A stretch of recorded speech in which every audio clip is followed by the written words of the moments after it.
From Hollywood, it's time now for Johnny Dollar. This is Peter Hardy at Tri-Western Property and Casualty Insurance. Hi, how are things in the Golden West? You still in Reno? Sure am. Good boy. What goes, Pete? A little trouble with a big dairy farm out here, Johnny. Armenian dairies. Okay, Pete, tell me all. A year and a half ago in a fire, Armenian lost one of his silos. You know, one of those big towers where they store and cure a lot of chopped up corn and stuff. Yeah, I know. Cost us $21,000. $21,000 for a silo? This time it's a compound silo, and the claim is for $56,000. Oh. But I don't want to pay it. I don't blame you. Sure, because, Johnny, I think it was arson.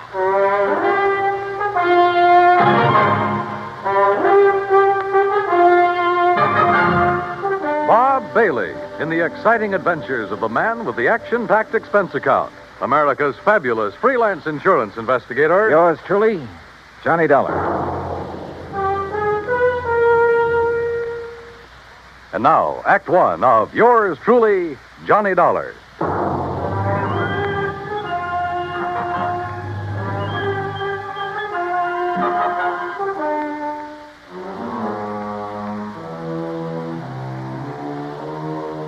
Expense account submitted by Special Investigator Johnny Dollar to the Tri-Western Property and Casualty Insurance Company, Reno, Nevada office. Following is an account of expenses incurred during my investigation of the Doubtful dairy matter.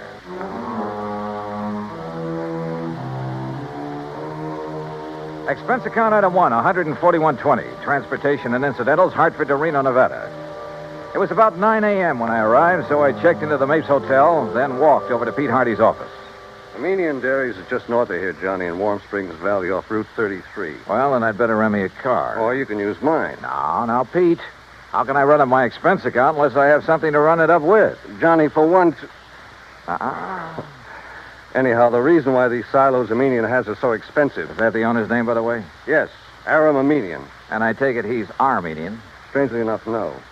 Now, he's had all his silos very specially built. Oh, how specially can you build a silo? Just a concrete base, a lot of long wooden staves to get the circular shape, and a good roof on top. Well, he has some trick with them inside. Like what? That's his deep, dark secret. But he claims it makes better silage for his cattle than is possible anywhere else in the world. And one of these things burned up a year and a half ago. The word exploded best describes it. Yeah. And as I said, cost us $21,000. And now the replacement has gone up in flames. Yes, day before yesterday. He filed the claim the same day. Well, why do you suspect arson? Did the local authorities find anything suspicious? No, but you go out and talk with Armenian, Johnny. And if you don't end up with the same kind of feeling I have, well, I'll leave my shirt. Expense account item 2, $50. Deposit on a drive-your-own car. Finding the Armenian dairy and ranch some 20 miles north of the city was easy. It was spread out all over the countryside. Hundreds of acres of well-irrigated, lush green pastures. Square in the middle of the ranch sat one of the cleanest, most modern dairies I ever saw. Aram Armenian gave me the grand tour, and I must say I was impressed. There was close to 200 well-kept Guernseys in the main barn, which was clean as a whistle. The milking machines, coolers, separators, clarifiers, and so on were the same. Yep, a prosperous-looking setup. Finally, Mr. Armenian took me out to where a small group of workmen were cleaning up what was left of his compound silo. As you can see, Mr. Dollar, only the concrete base is left. That must have been a pretty big silo, Mr. Armenian. Yes, the largest and most efficient in the entire West. Still, $56,000. Oh, the size had nothing to do with that. It was the inner construction, known only to Barnwell, the man who built it for me, and to myself, of course. Well, what was so special about it? Principally a method of venting. Venting? Yes, it increases the phosphorus and lactic acid content. Well, I thought the point in the silo was to keep it pretty well sealed up. Venting within, Mr. Dollar. But that's all I'll tell you about it. It cost me $56,000 to have Barnwell build it. And I wish the company to pay my claim as quickly as possible, because I'm starting construction on a new one immediately. Of the same type? Oh, vastly improved type. Oh, then it was to your advantage to lose the old one. Just what do you mean by that? Your loss came at just the right time, didn't it? Now, just a minute, Dollar. With the insurance money, you can build a new and better one. And when it gets out of date, I suppose you'll have another fire. Oh, I see. You think perhaps these last two were deliberately set? Were they? Ridiculous. Is it? But if they were... Yeah? If they were, I certainly wouldn't know it. Oh, come on now. After what you've just said. And what's more, Mr. Dollar, I'm sure you'll never be able to prove it.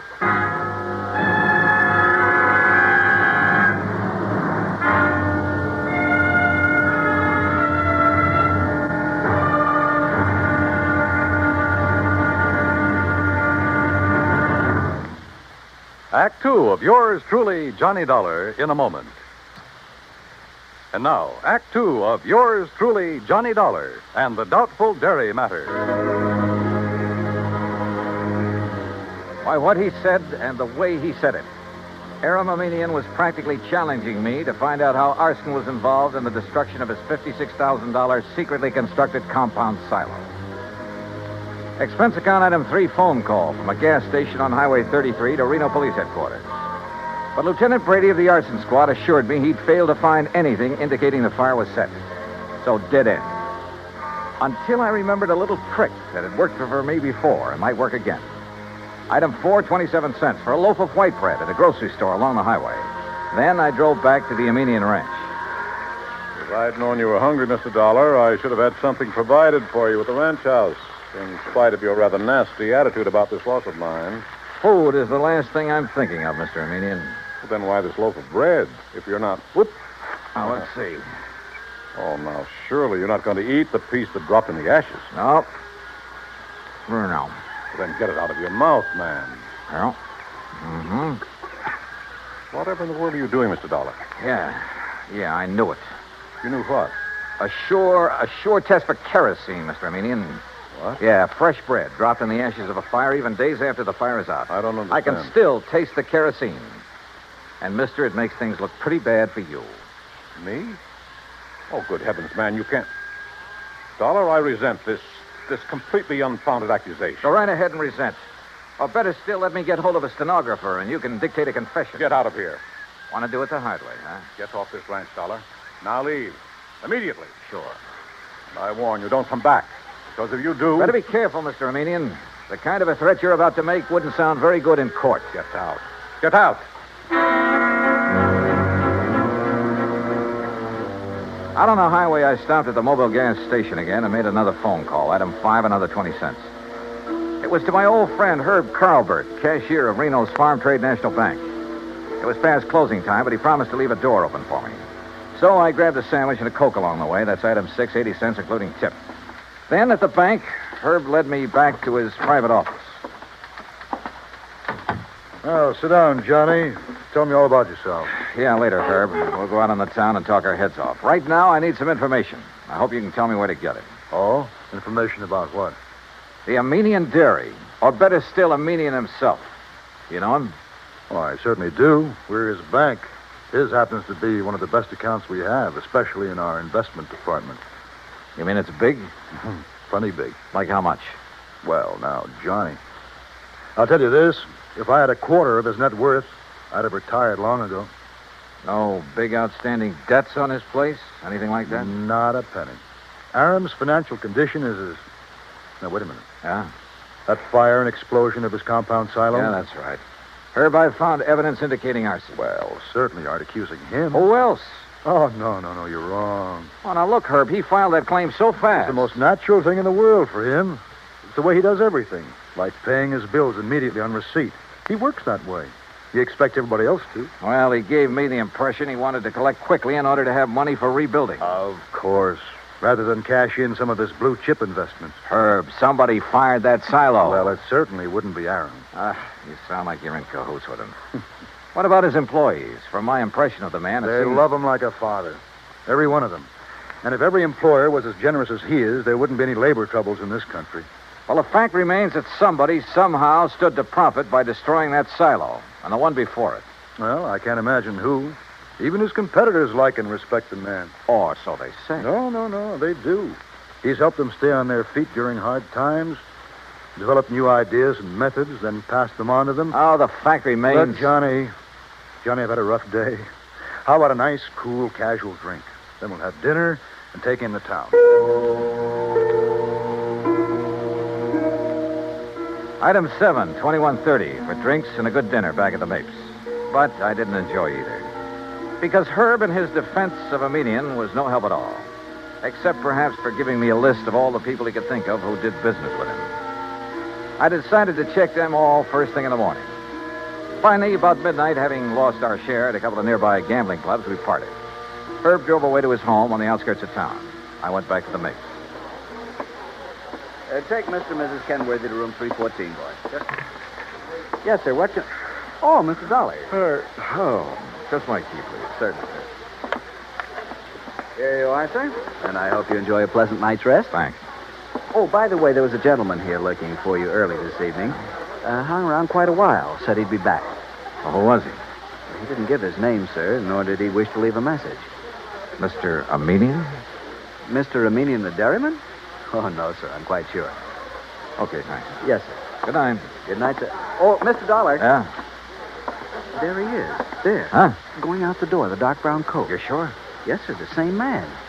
I wonder. Yeah, so do I. But if he knows you, sir, and saw you, sir...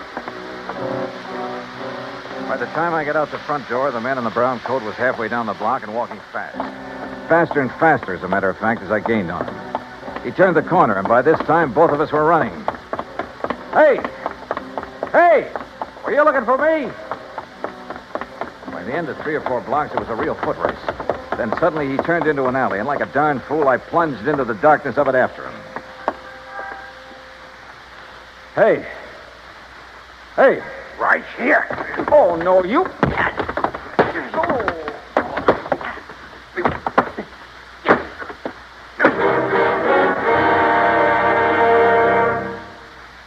Act 3 of yours truly, Johnny Dollar, in a moment. And now, Act 3 of yours truly, Johnny Dollar, and the Doubtful Dairy Matters.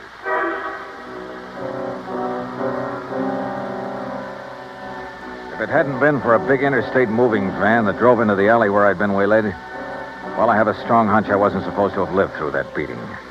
The truck driver, who absolutely refused a tip, incidentally, half walked, half carried me back to the Mapes. And the desk clerk had a doctor in my room within a few minutes. Terrible thing, Mr. Dollar. You're being attacked like this. And, of course, I'll have to make a report of it to the police. Oh, do anything you like, Doctor. Just get me patched up, will you? And you, easy now. You have no idea who could have done this to you. Believe me, I intend to find out. Judging by this swollen hand of yours, you got in some good licks, though, and whoever... What's the matter? Well, this is a very unusual ring you're wearing. Oh, some kids in the YMCA gave it to me a couple of years ago. I helped them with a softball team. Oh, yes, of course. That's the Y insignia. Yeah, one of them made it. And the 3 raised points stand for spirit, body, and mind. Yeah, that's right. Well, now, if you just... Oh, wait, what's that for? To make sure you get plenty of rest. Oh, no, Now, wait, Doc. I'm the doctor. Roll up your sleeve, please. Here, I'll do it. Look, if this shot leaves me groggy in the morning... You'll wake up feeling fine. There you are. Incidentally, that ring... Listen, before you notify the police... Ooh, hey, this shot works pretty fast. Yep. As I started to say, Uh, if that ring of yours didn't leave a mark on whomever you defended yourself against out there in the alley, I'll be very much surprised. in a few seconds, I was out like a light. But then a whole set of weird dreams began to plague my somewhat battered mind. And questions about who had attacked me and why. Only the why was only too obvious to keep me from finding an arsonist who... who probably bore the mark of my ring on his kisser. I thought of the names Herb had given me and his insistence that none of them could be guilty. Wait a minute. There was one name he hadn't mentioned, but Armenian had. Of one man who stood to gain a lot by the destruction of the silos. Or maybe it was just a crazy hunch, part of the wild dreams that came from the beating I'd taken. In any event... In the morning, as soon as the bank was open, I was in Herb Carlbert's office again. Well, yes, he has an account here, too, Johnny. At least he did before. How about loans? Has this man we're talking about taken out any loans? Well, yes, but, Johnny, you know I can't... Yeah, I know. The fact remains he's pretty hard up for dough, isn't he? Well, I didn't say that. Although, of course, if that's the conclusion you choose to draw... Tell me this. He owes the bank money now, doesn't he? Yes. All right. Did he also owe the bank a lot of money about a year and a half ago? Johnny. Yeah. Well? Johnny, you're right. But Who would have suspected? And when you consider that Aram Aminian is the one man who has given him money for all the work he's... I can't believe it. Herb, it started out as a pure hunch, but right now I'd bet my... Where can I find him? Well, if Aram plans to go ahead with new construction, he's probably over... Sure, out there at the dairy. You want to come along? Maybe I'd better after the way Aram threatened you. I guess I owe him an apology for the way I tore into him. Let's go. Johnny. Yeah? What if we're wrong? What if this man we think is the arsonist... Will you agree that the firebug is the same man who attacked me in the alley? I suppose so. Then we'll soon know. Because believe me, he's a marked man.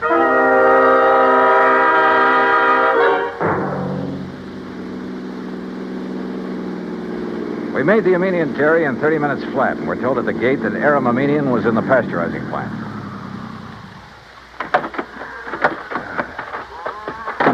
Maybe you better let me talk to Aram first, Johnny. It's not Aram that I'm interested in, Herb, and you know it. Hold on just a minute. Huh? What's the matter? Hold it a second, will you, while I tie my shoelace? Yeah, sure.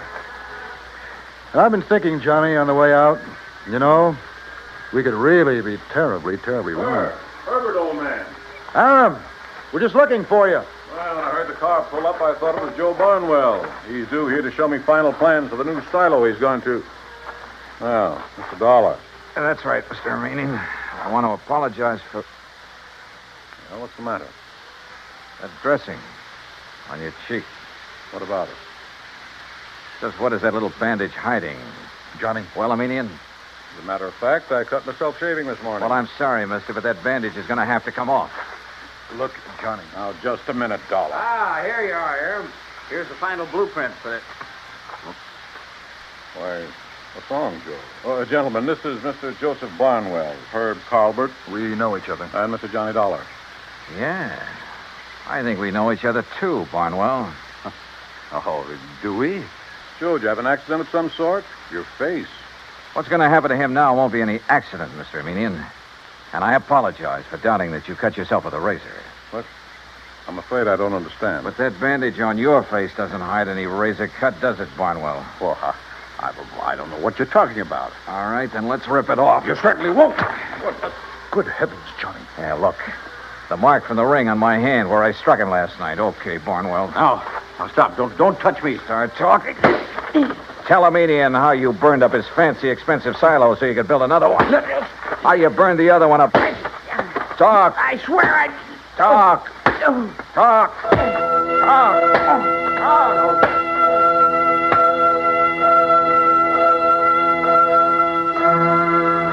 Yeah, he talked all right, plenty. About a racket so old I hadn't heard of it in years. The crooked builder who burned out his own clients to get himself more work. And in this case, a natural, because he was the only one who shared Aram's secret construction plans. And by the time I was through with him, he blabbed about some of the other clients he'd taken the same way. Expense account total, including incidentals and the trip back to Hartford, $418 even. Yours truly, Johnny Dollar.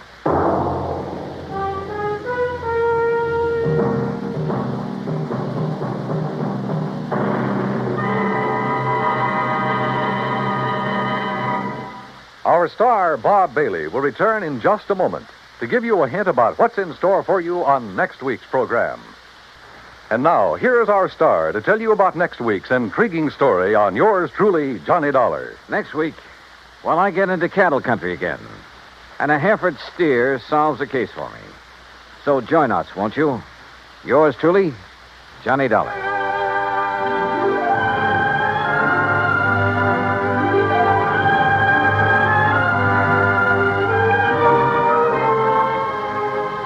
Yours truly, Johnny Dollar, starring Bob Bailey, originates in Hollywood. It is produced and directed by Jack Johnstone, who also wrote tonight's story. Heard in our cast were Paul Duboff, Will Wright, John Daner, Harry Bartell, Parley Bear, and Forrest Lewis.